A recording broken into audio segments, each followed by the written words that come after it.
গুন্ডিচা দেবী কি সত্যি জগন্নাথ দেবের মাসি? রথযাত্রায় জগন্নাথ বলরাম সুভদ্রা গুন্ডিচা বাড়ি যান। পাড়ি দেন মাসির বাড়ির উদ্দেশ্যে।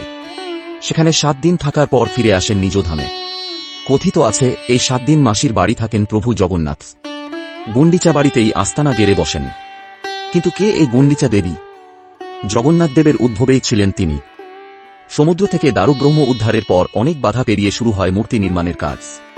কিন্তু প্রথমে পাওয়া যাচ্ছিল না শিল্পীকে। বহু পরে একজন শিল্পী নিজেই এসে দায়িত্ব নেন মূর্তি গড়ার। কিন্তু তাঁর শর্ত ছিল, মূর্তি গড়ার সময় মন্দিরের প্রধান দ্বার বন্ধ থাকবে। তিনি যতদিন মূর্তি গড়ছেন ততদিন সেই দ্বার খোলা যাবে না। মূর্তি নির্মাণ শেষ হলে তিনি নিজেই বেরিয়ে আসবেন। তার আগে কেউ দরজা খুললে মূর্তি গড়ার কাজ ওখানেই থেমে যাবে। এই প্রস্তাবে রাজি হন রাজা ইন্দ্রদ্যুম্ন। শুরু হয় মূর্তি গড়া। রাজা ইন্দ্রদ্যুম্নের স্ত্রী ছিলেন গুন্ডিচা। তিনি কিছুতেই স্বস্তি পাচ্ছিলেন না। বেশ কিছুদিন কেটে যাওয়ার পর তিনি মন্দিরের কাছে গিয়ে বোঝার চেষ্টা করতেন ভিতরে আদৌ মূর্তি নির্মাণ হচ্ছে কিনা। ভিতর থেকে শুধু ঠুকঠাক আওয়াজ আসত। অবশেষে কয়েক মাস পেরিয়ে যেতে তিনি রাজাকে অনুরোধ করেন, এবার মন্দিরের দরজা খোলা হোক। এতদিন ধরে কি মূর্তি নির্মাণ হচ্ছে?